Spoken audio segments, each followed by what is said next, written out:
আগামী শুক্রবার অ্যান্টিগার sir ডেভিয়ার Richards স্টেডিয়ামে শক্তিশালী অস্ট্রেলিয়ার বিপক্ষে জয় দিয়ে টি-20 বিশ্বকাপের সুপার 8 পর্ব শুরু করতে চায় বাংলাদেশ। ম্যাচটি শুরু হবে বাংলাদেশের সময় সকাল 6টা 30 মিনিটে। 2007 সালে প্রথম আসরের পর এই নিয়ে দ্বিতীয়বার টি-20 বিশ্বকাপে সুপার 8-এ খেলার যোগ্যতা অর্জন করেছে টাইগাররা। এরপর টি-20 বিশ্বকাপের মঞ্চে বাংলাদেশের ব্যর্থতায় হতাশায় পড়ছে ভক্তরা। এবারের আসরে কন্ডিশন পক্ষে থাকার কারণে দৃশ্যপট পাল্টে গিয়েছে। কন্ডিশনের সাথে দারুণভাবে মানিয়ে নিয়েছে বাংলাদেশের বোলাররা। বোলারদের অসাধারণ পারফরমেন্সের কারণেই ব্যাটারদের অবদান ছাড়াই সুপার 8-এ জায়গা করে নিয়েছে বাংলাদেশ। বিশেষ করে বাংলাদেশের টপ অর্ডারের ব্যর্থতা ছিল চোখে পড়ার মতো। ঘরের মতো কন্ডিশনে শ্রীলঙ্কার বিপক্ষে জয় দিয়ে বিশ্বকাপ শুরু করে বাংলাদেশ। পরের ম্যাচে দক্ষিণ আফ্রিকার কাছে মাত্র 4 রানে হেরে যায় টাইগাররা।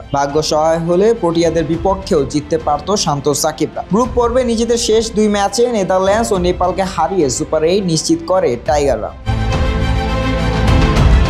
সুপার 8-এ মানসিক ও শারীরিক দৃঢ়তার পরীক্ষা দিতে হবে বাংলাদেশকে, সে বিষয়ে কোনো সন্দেহ নেই। কিন্তু কন্ডিশন যদি একই হয়, অস্ট্রেলিয়ার বিপক্ষে ফেভারিটের তকমা নিয়েই খেলতে নামবে বাংলাদেশ। মন্থর উইকেটের কারণেই 2021 সালে ঘরের মাঠে 5 ম্যাচের টি-20 সিরিজে অস্ট্রেলিয়াকে 4-1 ব্যবধানে হারিয়েছিল টাইগাররা। তারপরও বাংলাদেশের অধিনায়ক নাজমুল হোসেন শান্ত মনে করেন যে কোনো সুযোগ কাজে লাগাতে হলে ব্যাটিং সমস্যার সমাধান করতে হবে। অফ ফর্মে থাকা শান্ত বলেন, আশা করছি আমাদের বোলিং পারফরমেন্স ধরে রাখতে পারবো এবং পরের পর্বে আমাদের ব্যাটিং ভালো হবে। তিনি আরো বলেন, আমরা খুব বেশি রান করছি না, কিন্তু আমরা জানি দ্রুত কিছু উইকেট তুলে নিতে পারলে আমাদের রান ডিফেন্ড করতে পারবো। টি-20 মোমেন্টাম সবসময় গুরুত্বপূর্ণ। এই রাউন্ডের জন্য আমাদের পরিকল্পনা করতে হবে এবং পরিকল্পনাগুলো কাজে লাগাতেও হবে।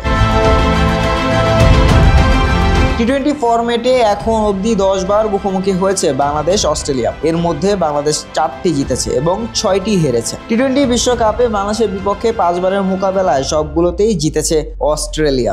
কন্ডিশন পক্ষে থাকায় অস্ট্রেলিয়ার বিপক্ষে জয় খরা কাটানোর প্রত্যাশা করছে টাইগাররা। টি-20 বিশ্বকাপে অস্ট্রেলিয়ার বিপক্ষে প্রথম জয়ের জন্য বোলারদের দুর্দান্ত ফর্মের উপর নির্ভর করছেন অধিনায়ক শান্ত। তিনি বলেন, গত 2-3 বছরে সব বোলারই কঠোর পরিশ্রম করছে। এই ফরম্যাটে বোলিং অনেক গুরুত্বপূর্ণ। আশা করি তারা ফর্ম ধরে রাখবে। Desk report, আইং sports.